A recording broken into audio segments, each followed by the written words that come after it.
अस्पताल संचालक ने ही नर्स का गला घोंटकर किया था हत्या। अस्पताल संचालक रामजी राव और मृतक ममता चौधरी के बीच चल रहा था प्रेम प्रसंग। मृतका के गले पर खरोंचने और गले की हड्डियां टूटने का पीएम रिपोर्ट में हुआ खुलासा। सीसीटीवी फुटेज से की गई छेड़छाड़ रिकवर करने में जुटी फॉरेंसिक टीम। 24 घंटे पहले नर्स का सन्स हॉस्पिटल में संदिग्ध परिस्थितियों में मिला था शव। पुलिस ने अस्पताल संचालक रामजी राव को गिरफ्तार कर सलाखों के पीछे भेजा। दिनांक 8 अप्रैल 2025 को थाना खलीलाबाद पर लगभग प्रातः 8:30 बजे सूचना प्राप्त हुई। यहाँ सन्स हॉस्पिटल है टेमा रहमत पे। यहाँ पे एक लड़की जिसका नाम ममता चौधरी है, उम्र लगभग 23 साल है। इसकी मृत अवस्था में उसकी बॉडी पड़ी हुई है। तत्काल उस सूचना पे एसएचओ मौके पहुँचे, फिर सीओ पहुँचे, एडिशनल एसपी, मेरे द्वारा भी फिर घटना स्थल का निरीक्षण किया गया। फील्ड यूनिट भी वहाँ पे आई, सारे साक्ष्य संकलन किए गए। परिवार वाले बहुत ज़्यादा अग्रेसिव थे। उनके आशंका थी कि जो मृतका है इसके साथ कोई अनहोनी घटना घटित हुई है, इसकी नेचुरल डेथ नहीं है, इसको हत्या इसके साथ कारित की गई है। उस सूचना पे तत्काल फैमिली को कन्विंस करते हुए बॉडी को पोस्टमार्टम हेतु मॉर्चरी भेजा गया। पोस्टमार्टम में हमने ये इंश्योर किया कि पूरी पोस्टमार्टम की कार्रवाई वीडियोग्राफी के साथ होगी। साथ ही हमने सीएमओ साहब से रिक्वेस्ट किया कि जो टीम हो, पैनल की एक टीम हो जिसमें विशेषज्ञ डॉक्टर हो जो अपने अपने ओपिनियन दे सकें। इसमें 4 डॉक्टरी की एक स्पेशल पैनल बनाया गया और पूरी पोस्टमार्टम की कार्रवाई की गई वीडियोग्राफी के साथ। उस पूरी पोस्टमार्टम की कार्रवाई में ये सामने आया, जो कॉज ऑफ डेथ है वो थ्रॉटलिंग आया, और उसमें जो इंजरीज थे उसमें गले पे जो उसका हायोड बोन है उसको टूटा हुआ पाया गया। साथ ही कुछ नेल के मार्क्स चेहरे पे और गले पे पाए गए। सेक्सुअल असॉल्ट बिल्कुल क्लियरली डिनाई कर दिया है पैनल ने, कोई भी सेक्सुअल असॉल्ट नहीं हुआ लड़की के साथ। फिर हमने जो तहरीर प्राप्त हुई थी मृतका के परिवारजनों के द्वारा, उस तहरीर के आधार पर बीएनएस की धारा 103 जो कि पूर्व में 302 धारा आईपीसी की होती थी, उसमें मुकदमा पंजीकृत किया गया। नामजद मुकदमा लिखवाया गया रामजी राव और रामजीत भारती के नाम से।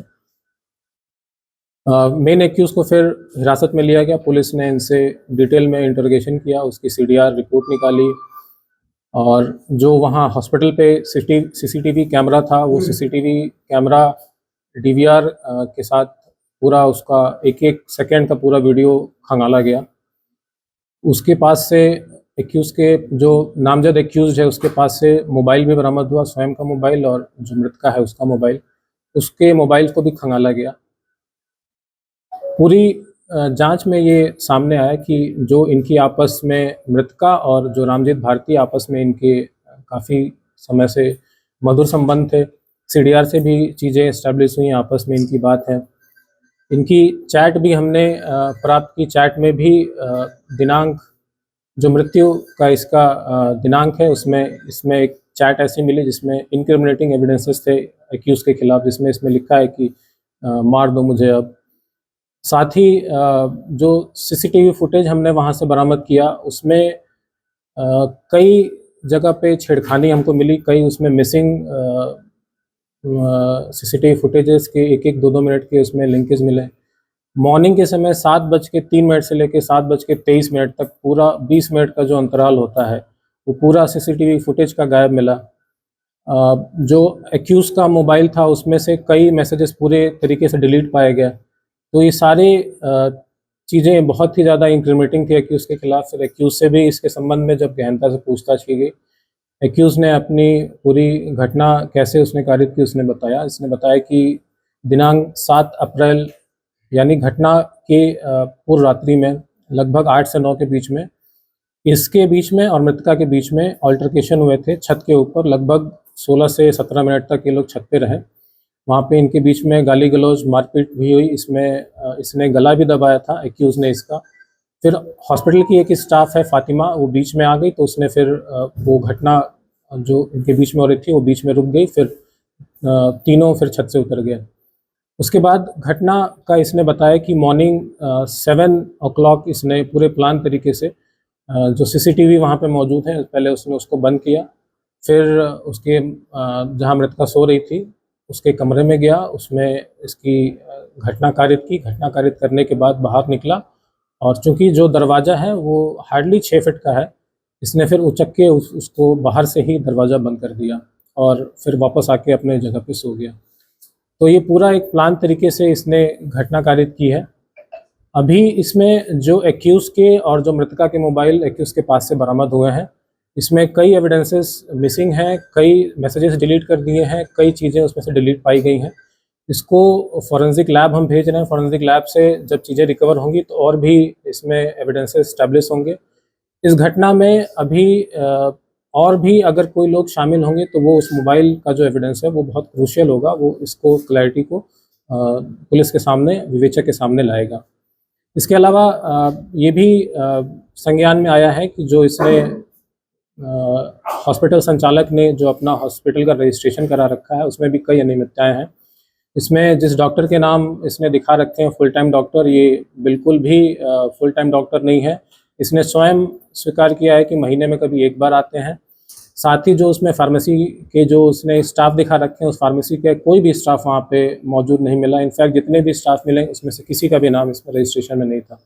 तो ये कई अनियमितताएं हैं जिसके संबंध में सीएमओ साहब से पत्राचार किया जाएगा और जो संबंधित डॉक्टर हैं या जो संबंधित स्टाफ है उनके खिलाफ भी कार्रवाई करने हेतु सीएमओ साहब से पत्राचार किया जाएगा। किसी की अगर आपराधिक संलिप्तता पाई जाएगी तो उसको विवेचना में शामिल करते हुए उनके खिलाफ भी कड़ी कार्रवाई अमल में लाई जाएगी। सर जो तीसरा व्यक्ति था सर उसका स्वीकार हो गया।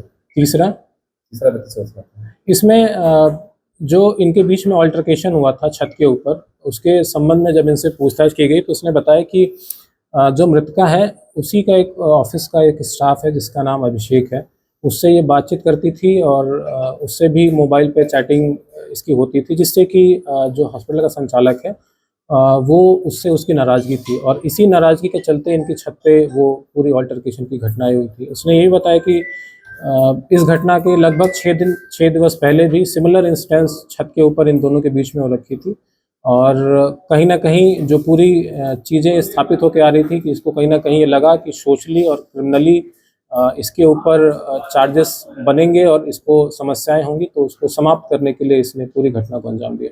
सर जो तीसरा व्यक्ति है सर उसको पूरी घटना मालूम थी पहले, अगर पुलिस बताया होता चीज़ तो शायद घटना घटती। इसमें जो अभिषेक जो आप बता रहे हैं तीसरा व्यक्ति है, इससे जब हमने पूछताछ की, हमने जब इससे पूछा कि तुमने अपने और मृतका के संबंधों के बारे में क्यों नहीं शेयर किया, तो उसने बताया कि साहब मैं डर गया था और मुझे लगा कि अगर मैं ये सब चीज़ें अगर बताता हूँ तो कहीं मैं भी इस पूरे केस में इसमें मेरे ऊपर भी आरोप लगने स्टार्ट हो जाएंगे।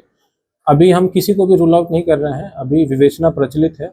अभी ऑलरेडी मैंने बताया कि इसकी जो मोबाइल है वो हम लैब में भेज के क्या चैटिंग थी और क्या इनके आपस में फ़ोटोज़ वीडियोज़ शेयर किए गए थे वो सारी हम बरामद करेंगे और इसमें जो भी लोग सम्मिलित होंगे सभी उस साक्ष्य के माध्यम से हम एज अ एविडेंस बनाते हुए उनके खिलाफ कड़ी कार्रवाई करेंगे। सर हत्या किस तरह की गई थी? जैसे मैंने बताया कि उसने कमरे में एंटर किया, कमरे में एंटर करने के बाद जो पोस्टमार्टम रिपोर्ट इस्टेब्लिश कर रहा है थ्रॉटलिंग हुआ था और स्मॉदरिंग हुआ था, तो वो उसने सेम वही तरीके से बताया कि इसके द्वारा गला दबाया गया और गला दबाने के बाद जब उसकी मृत्यु हो गई तो फिर बाहर निकला और फिर बाहर निकल के कमरे का जो दरवाज़ा है इसने बाहर से बंद कर दिया।